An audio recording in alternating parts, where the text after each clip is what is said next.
kuze kube phakade. Amen. Kepha mina belifisa leli elithi umusa, umusa, umusa.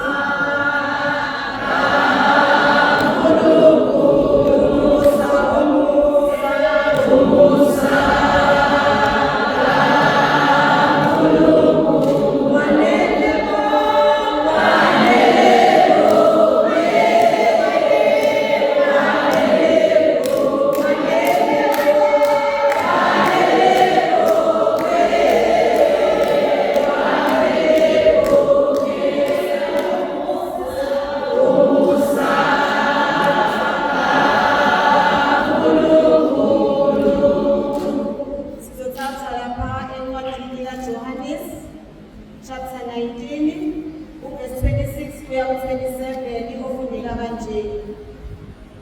Uthe uJesu embona unina nomfundi amthandayo bemi ngalapho wathi kunina, "Mame, bheka indodana yakho." Wayesethi kumfundi, "Bheka unyoko." Kusukela ngaleso sikhathi lowo mfundi wamthatha uMaria wamnakekela. Bathandekayo, kuleli zwi lanamhlanje njoba ngithi sibona umusa kaNkulunkulu, umusa omngaka. Kepha ngicabanga ukuthi enye into esibhekayo lana sibona inkonzo yokunakekelwa uNkulunkulu, inkonzo yokufumana uthando kuNkulunkulu. Athi uNkulunkulu esebuhlungwini, esebudzimeni obuyisimangaliso, kepha uNkulunkulu usasicabanga thina. Uthi, "Nina mame, bheka indodana yakho." Kulesi sikhathi samanje mhlambe indodana le akhuluma ngayo uJesu ukhuluma ngale ndodana ewumina nale ndodana ewuwena.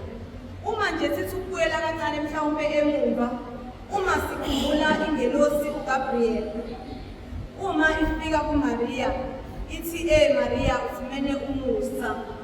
Ingelosi uGabriel ayimtsheli uMaria ukuthi ngelinye ilanga uyokwazi ukuthi uhlupheke ngomntanakho uJesu Kristu. Abese kuthi ngelinye ilanga uMaria noJosefa uma bekhuphukela ethempelini beyokwenza inkonzo yokuhlambulula uJesu, uSimeyoni uyasho uthi lo umele ukufa nokuvuka kwabaningi ka-Israyeli. Aphinde futhi uSimeyoni athi kuMaria, "Neyakho inhliziyo iyakugenqwa ngesinkemba."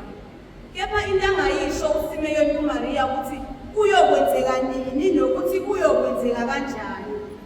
Kepha-ke vele liyasho izwi ukuthi uJesu uzifihlile izifihlakalo zakhe zasezulwini kwabaqondayo nabahlakaniphileyo.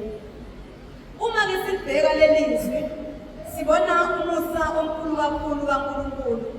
Uvuka umuzwa wokuthi sifumene inhlanhla kuNkulunkulu. Uvuka umuzwa wokuthi kwahlala phansi kwahlelwa ngezimpilo zethu sabe sesiyamukeliswa umusa kaNkulunkulu. uJesu lana esebuhlungwini esosizini, kepha kakhohlwa yithina.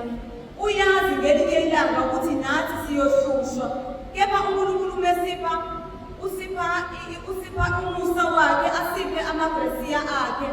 Kepha akasitsheli ukuthi uwona lamagrasiya ngelinye ilanga kuyoqhamuka izinhlungu nepheni. Siney'nhlungu eziqhamuka ngemndeni yethu, siney'nhlungu ey'qhamuka ngabantwana bethu, emsebenzini, emphakathini. Kepha uJesu mhlazane esipha konke lokho kuyizibusiso, azange azasitshela ukuthi ukhona ubuhlungu ngelinye ilanga esiyobuzwa. Siyayibonga-ke inhlanhla kaNkulunkulu ukuba asiphe uMaria ongumuseli wethu, ukuthi noma esosizini athi nangu umama endodana oyokhala kuyena ngelinye ilanga. Uyasho nomkhuleko ukuthi sibalekela kuwena nqaba yethu. Noma ngabe siyahlushwa zinkathazo, kepha sinendawo lapho uNkulunkulu asimisela yona ekuMaria ukuba sikwazi ukuba siyokhosela kuyena. Sibheka idayalogi kaMaria noJesu engaphansi konqamlezo ukuthi nathi ngelinye ilanga mhlazane sihlushwa, kepha sikwazi ukuma sithi sibalekela kuwe nqaba yethu.